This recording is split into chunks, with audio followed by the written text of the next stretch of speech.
thank you very much, and to come and listen to me and talk about the Sino-U.S. relations and also some of the potentials and downstreams for these two greatest countries and greatest people. And I feel so much honored, and probably this is the first time I speak in front of so much prestigious group of audience, and make me really nervous. And I hope they're all good people. Pass over. I believe very, very decent, and the same as me. Thank you. Well, and I thought about what should I talk, and just now I talked very briefly with Helmi, and probably I use 10 to 15 minutes to cover the recent development of our two countries about the relations, and I think most of you are already fully aware of that, and so I touch a little bit, and then I will touch a little bit about the 12th 5 years plan, which is very, very important, short-term, mid-term, mixed development plan for China, covering almost every aspect, not only economic, but social, political, culture, everything. But I'm going to focus on the economic. And if you folks interested to deepen some of the aspects, and you may raise questions. So I leave about 25 to 30 minutes for Q&A. The reason why I try to leave more time for Q&A, I want to get your questions instead of just listen to me to talk about here. And so I would like to invite you any questions, any concern you might in mind, and please. And talking about the bilateral relations, everybody thinks today, no matter friends, even enemy, unfriendly people, also agree these bilateral relations between U.S. and China, China and U.S., is one of the most important bilateral relations in the world today. And it's absolutely agree or not, this is the fact. And that's why our President Hu Jintao made the state visit, and which is the only state visit invited by President Obama for this year for the U.S. And result really strategic and historical and remarkable result of President Hu Jintao's visit in D.C. early mid-January, which is we're gonna build up together a mutual respectful and mutual beneficiary strategic cooperative partnership downstreams. And this is truly the common goal we should reach, because if these two largest nations and really work together as a partnership with mutual respect and mutual benefit, and we believe that it will contribute a lot to the world, to every economy, every country on this earth. And I think this is the fundamental relation and policies between our two countries. And so this is a remarkable result. Of course, before, we have been working together on cooperative collaborations and many aspects. And these two countries never have been working so closely on so many exchanges and so many global issues. And so we believe that China's development will really enhance this relationship. Of course, we got controversy understandings and about things, about this society, about everything, maybe. But it doesn't matter for us to work on some of the common interests. We share a lot of common interests, same as with other countries too. Okay. For instance, recently, our president signed a very, very important understandings among the countries of the BRIC country. If you read the details of the agreement, it's very, very broad and wide covering, almost every aspect about the concerns of every country in the world today. So I think these two countries, US and China and US, will work more closely in the next 5, 10, 20, and downstream years. And because we both work for our next generations and next generations, it's not short sight. It's a long-term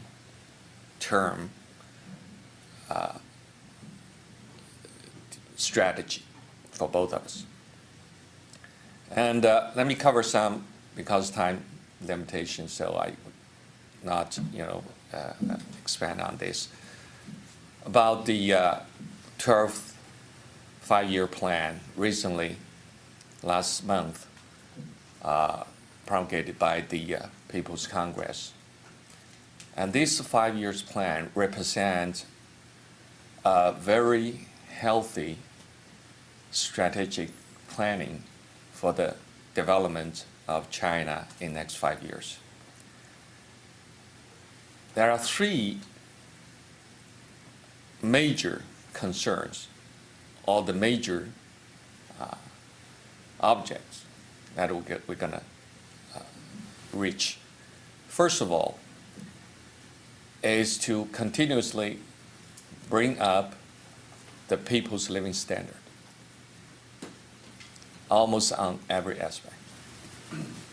Social welfare, Medicare, education, housing, everything.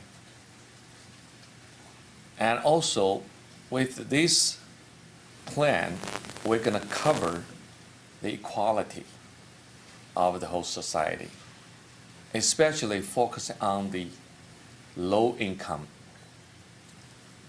crowd of the people, and especially focusing on the Midwest and West of China, which relatively less developed than the eastern coastal area.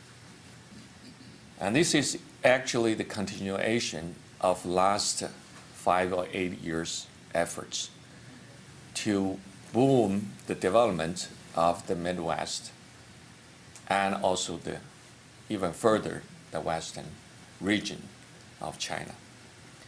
And we have already witnessed big change. And that's why currently you probably recognize the price increase on food products, on meat. And from my perspective, I understand it's not a simple inflation. It's just the demand and supply. Why? Average family, poor family, have increased their incomes and improved their capability to consume some of the high value products like meat. In most of the West regions and most of the family, especially those poor ones, before, a few years ago, could only have pork or other meat once a week or once a month. Now they can afford probably twice a week, 3 times a week, or every day. That's enormous demand. And the market could not react. Although China already adopted the market economy for 30-some years, but still the mechanism on the flow of the goods, on the reaction of the investors, it's not there yet. All not fully there yet. Okay. For instance, the hogs, pig farm. When the demand is there, you need a kind of circulation and a delay of the investment and products coming up. For instance, Guizhou province, 4 or 5 years ago, they were export their pork to other provinces. 4 years ago, they got a shortage on their market, on their own. A village could slaughter 1 hog a week, and now they got to slaughter 10 of them, and for the villagers' demands. So that's not only the inflation, it's the supply and demand. So that's my perspective. So the 12 5 years plan is going to continue these efforts. And this is going to be very, very important for the development of the domestic consumption, which the Chinese government spent a lot of efforts to create the volume of the domestic market. So that's why we now experience probably the first time in the last 20 years, the first quarter's international trade is showing a deficit for China. I'm talking about overall. And yesterday I met the representative from Governor Snyder from Michigan. And I told her, last year Michigan exports to China increased by 96%. 96%, almost double in a single year. So that's really potentials, and it really means something. When China says we want to bring, up the average people's living standard, it create the market, create the production, create the flow of the merchandise, and create the needs of the people. And so this is very, very important. And secondly, is working on the upgrade of the industries. They should calculate carefully about their own capability and their own potential. Doesn't mean every city can be a service-oriented city. Some of the cities, yes. Beijing, Shanghai, Canton maybe, and Jiangsu, some of the cities here, they can. But other cities got to be industrial. So industrialization is still going on in China. And also, the same time, we need to work on the upgrade of the industries. So you will witness in the next 5 years a lot of shiftings. Shifting of businesses, shifting of manufacture. And I think inflation also helped China to fulfill this task, because inflation will create the wage increase. And wage increase will allow more value-added products to be produced. The labor, higher labor, will move out some of the low-end products, everything. And because other economies need some preparations too, to get the capability and capacity of manufacturers. So with the second task, we will witness a lot of changes. Lots of changes. And third is the eco or environmental friendly, sustainable economy. So China is going to work more focusedly on the sustainability of the economy. And in the last 30, 40 years development, we have learned a lot of lessons, especially on the massive development. You actually lose some of the control of the resource consumption, of the environment control, water, air, whatever related. So in the next 5 years, China is going to be focusing on clean energy, on more friendly, environmental-friendly industries, and more careful investment, and create less problem for the environment. So in this respect, U.S. and China will share a lot of business opportunities. Same with Europe, same with other nations. Because China is big, it's huge, but doesn't mean that China can do everything. I don't think any economy can do everything themselves. That's why we have the globalization, and we share the benefit of the globalization. So China is very much international trade, free trade pro country. And the result of the international trade balance really shows it.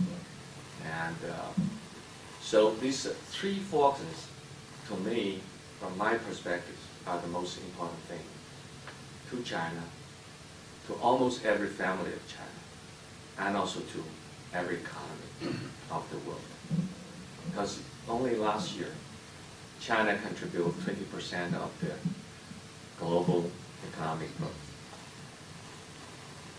And also this upgrade of the economy performance will create lots of business opportunities, especially for U.S. and other technology advanced countries. China needs technology, because with such a short time, China could not develop all this technology on our own.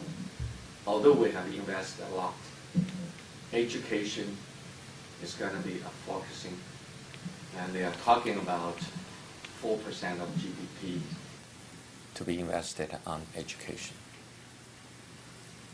And quite a few of the provinces or municipalities already made that goal. Shanghai already did. Beijing already did. And other provinces are coming up. And on the education investment, it's both the efforts of the central government and also the local government as joint efforts, like here, the federal, state, and city, and private sectors too. And there are quite many private colleges, institutes, and even universities now in China. So I believe these upgrades also could see about the economic growth target. In the last 5 years, China almost developed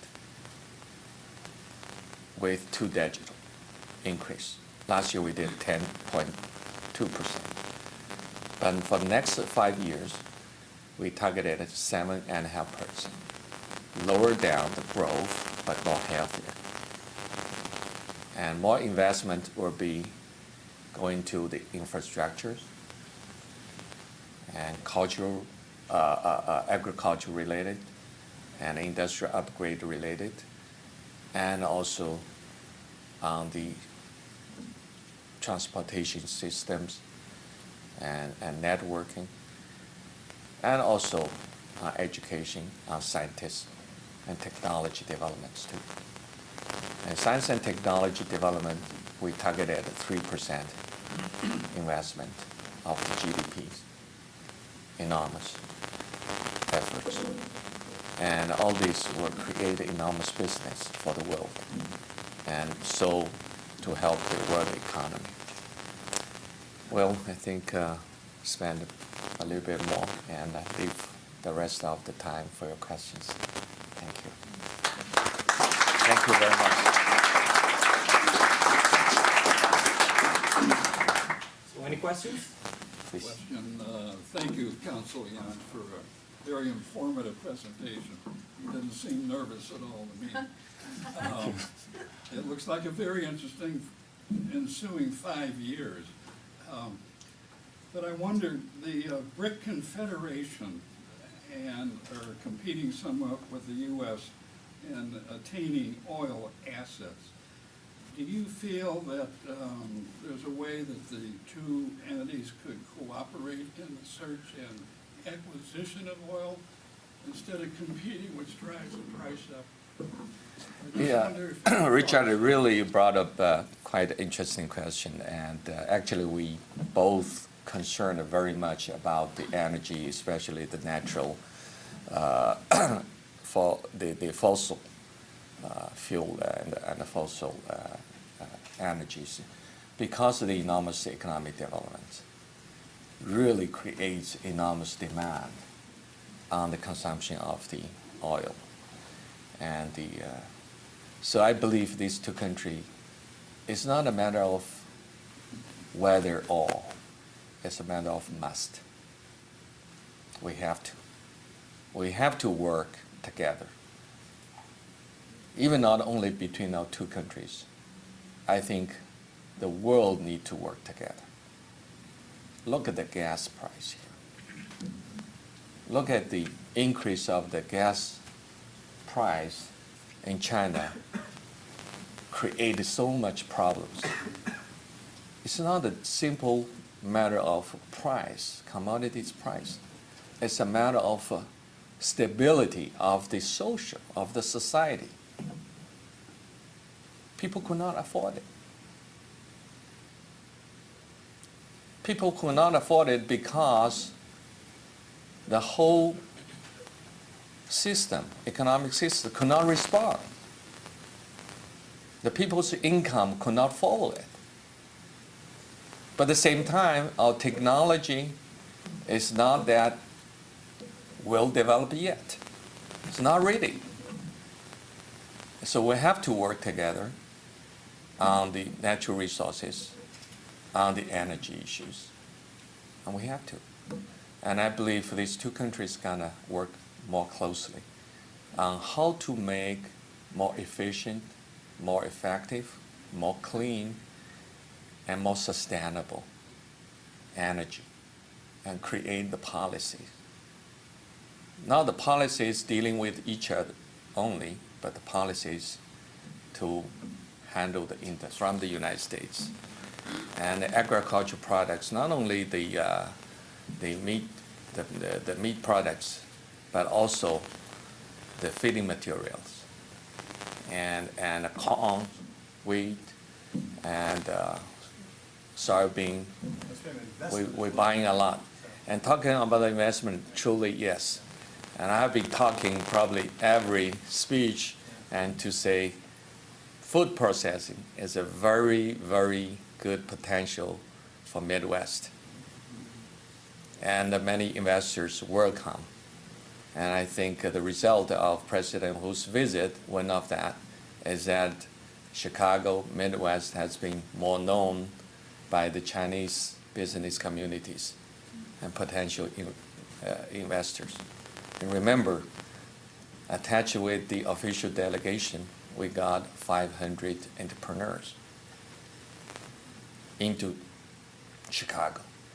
Had a wonderful forum. I guess many of you were there. Thank you very much. For sure, very positive.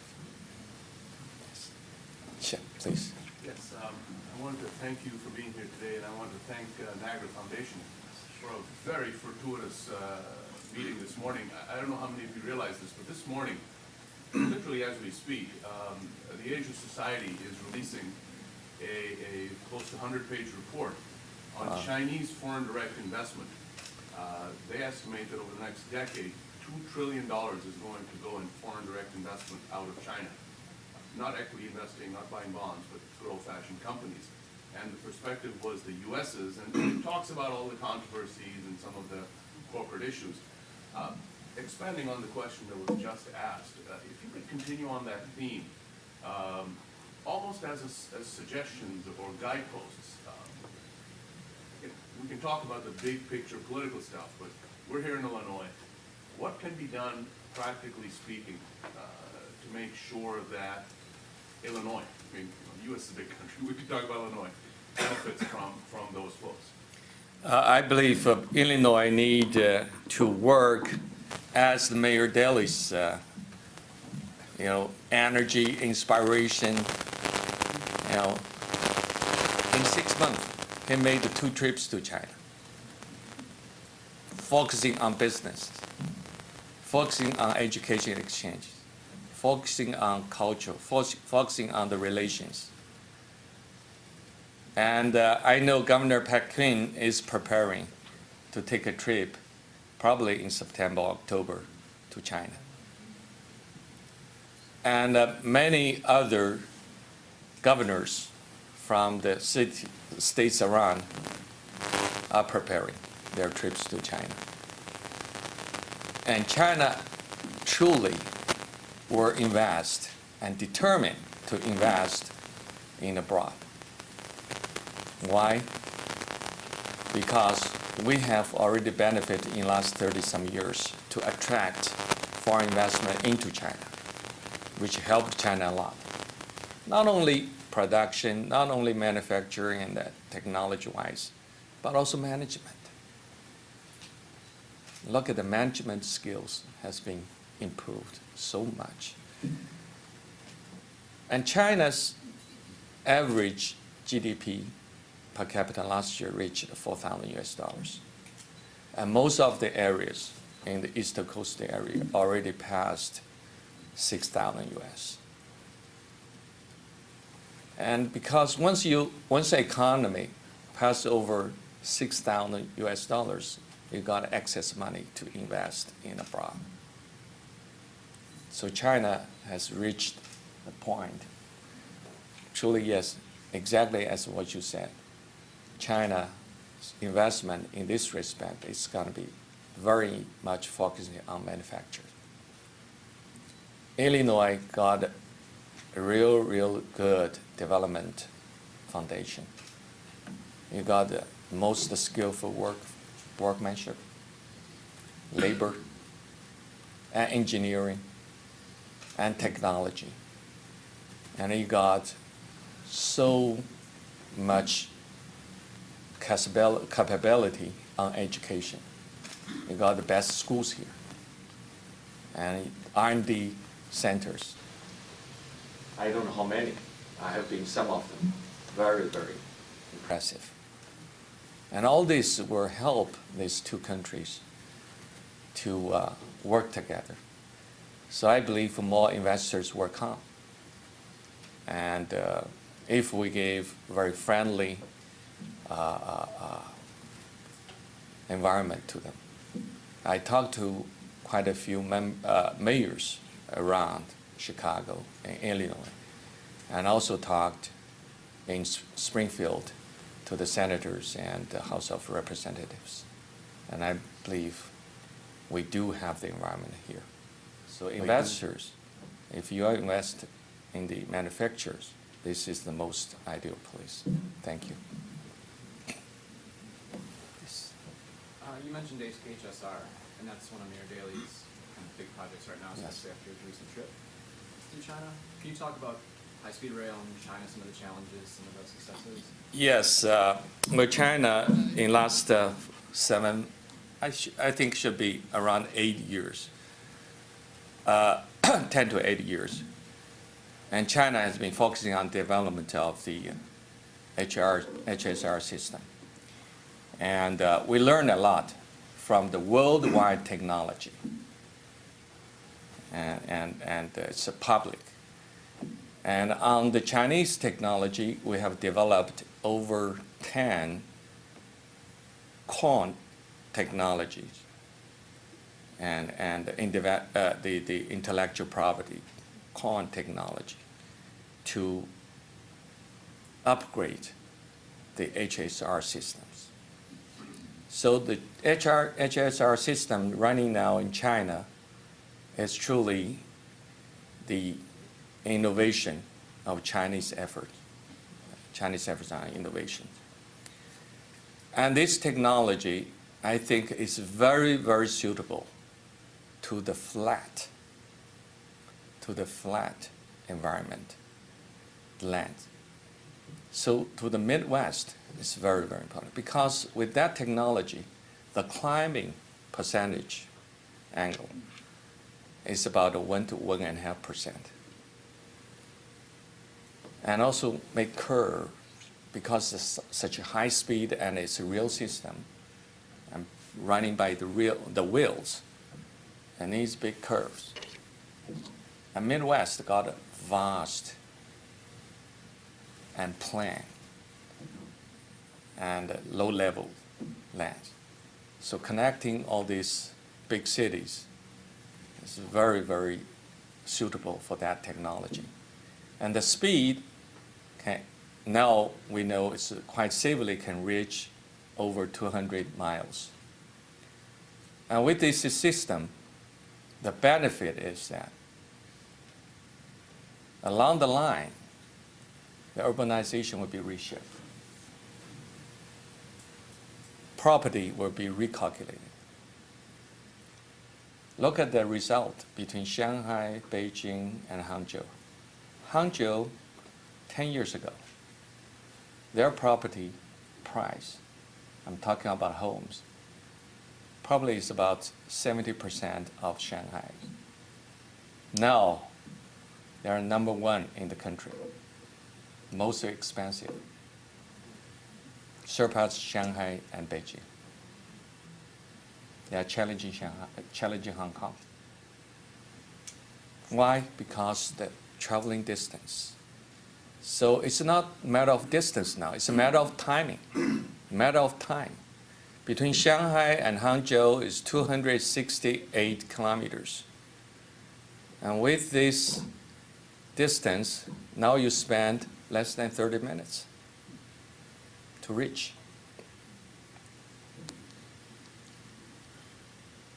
No, excuse me.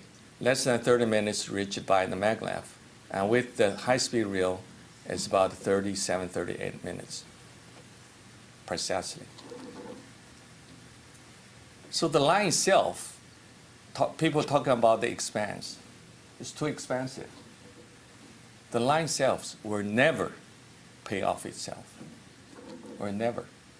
But the economic result were far over the investment, even in the short term, in the sense of the short term.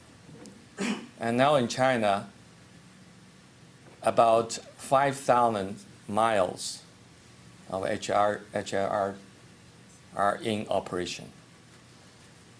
And in the next 2 to 3 years, the same mileage will be in operation. I'm not talking about construction, I'm talking about in operation. Now from Wuhan to Guangzhou, you can travel by HSR. Between Wuhan and Hangzhou and Guangzhou, before you need to travel about 20 hours.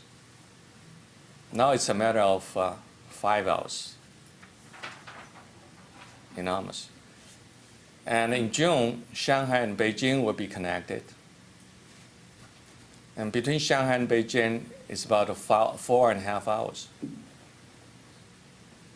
By airplane, in-air time, it's 1 hour and 40 minutes.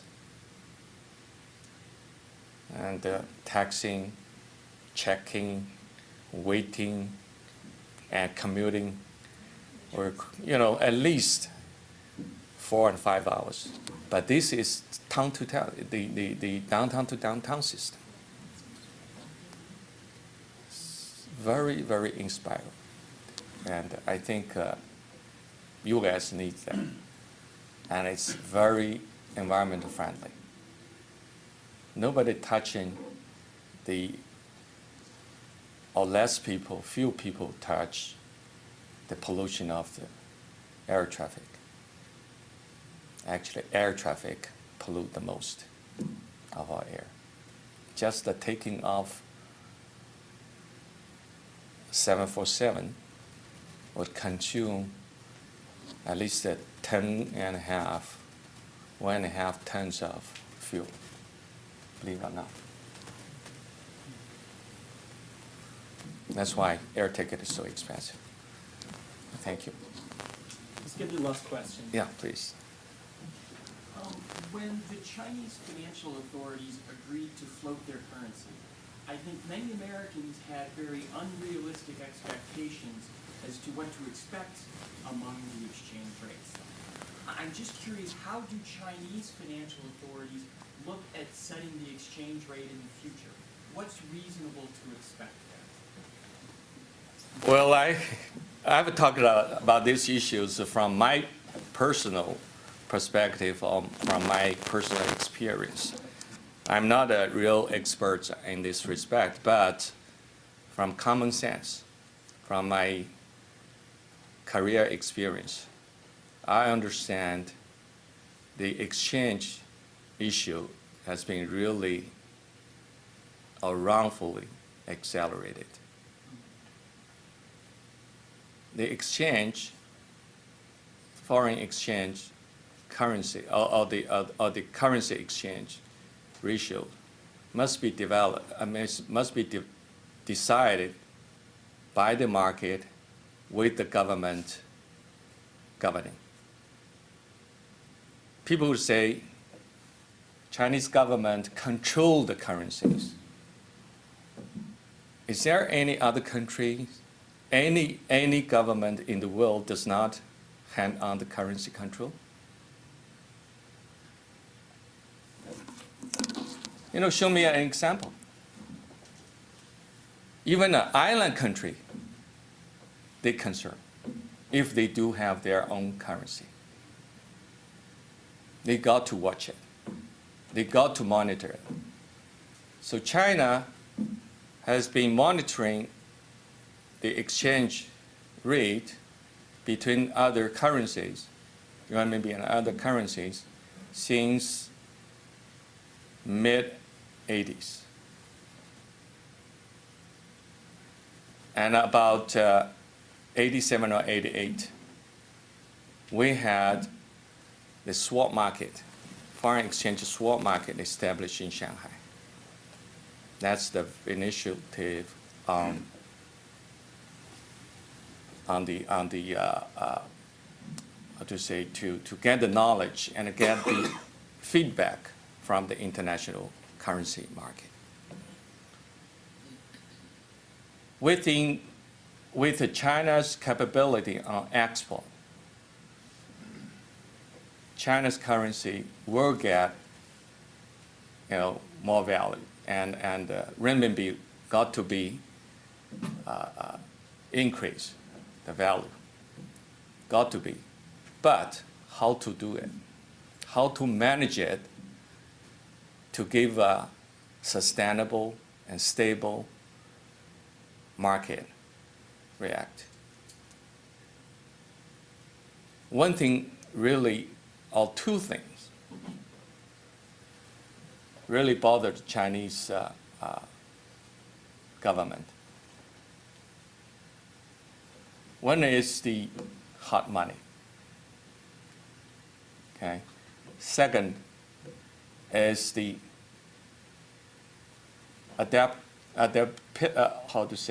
the capability to digest by the industries. If you are in the trade, you know none of the businessmen will pay for the difference of the currency exchange changes. Eventually, it will transfer into the end users.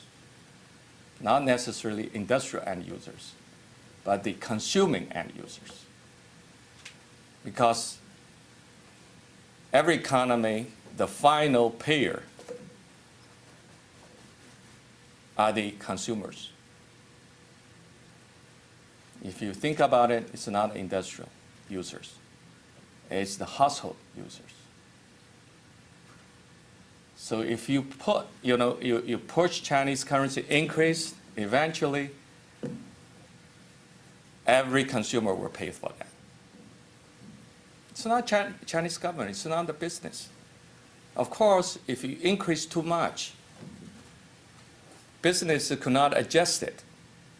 You don't give the time for the business to adjust it, and some of the business with very lean profitability will go bankrupt. They're going to be out of business. But for those business be capable for cash flow for 6 months and a year's time period, they're going to have the time to transfer this expense, this increase, into the consumers, to their final products. No matter how, directly, indirectly, eventually will be there. So now we witness, because 6 months already passed, almost a year already passed, what China's currency increase now has been reflected on the racks of the retails. Of course, it will help some of the balance of the bilateral trade. But it's just a matter of 6 months to a year. That's the relay, all the delay of the time. While economics only depends on the figures they have seen. But they got to keep in their mind, all these figures reflect the fact 6 months ago. So when they make the decisions, when the decision implemented, it's just too late. And so talking about the currency, yes, I personally believe Chinese renminbi will be increasing. But how to maintain the economy stable and keep it sustainable and leave less chance for speculators, and to give the benefit to the people, to the manufacturers, to the business communities, I believe LIBOR plus 1 or 2 will be more safer. So it's about 4 or 5% in a year. Thank you. Thank you. This is a Turkish art. It's called Art of Marbling. Thank you. Beautiful. People in China, people in the US really dream the same. Better living, better world, a peaceful world. And so I think, we touch that. I'm so glad, the questions are really, really wonderful, and I enjoy it. And talking about the currency issues, it's not a matter of currency. It's a matter of trade policy, I think. It's a matter of the policy that how to encourage your exporters to work more resourceful, more competitive with other competitors. I think the trade between U.S. and China is not only we compete to each other, but at the same time you compete with other economies. For instance, the first 3 months, China's total international trade is enjoying a deficit, even though it's a very limited amount, but it is a fundamental change. And it's kind of a reverse. And that's the target that China tried to fight for, to balance its international trade.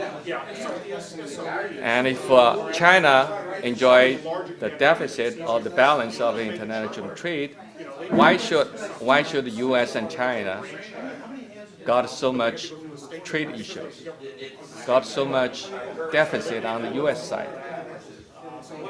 So the deficit is not created by China. It's your U.S. yourself, because you lost the competition with other nations, with other economies, because others are performing much better. They enjoy the surplus. So the surplus is not on China's side, it's on other sides. Okay? So that deficit, you have to think to balance yourself and with more products to be exported to China, to meet the China's needs. If the others could meet China's needs and can get the jobs from the US and get the products to be exported to China and occupy the market share, which should be enjoyed equally by the US, that's your business.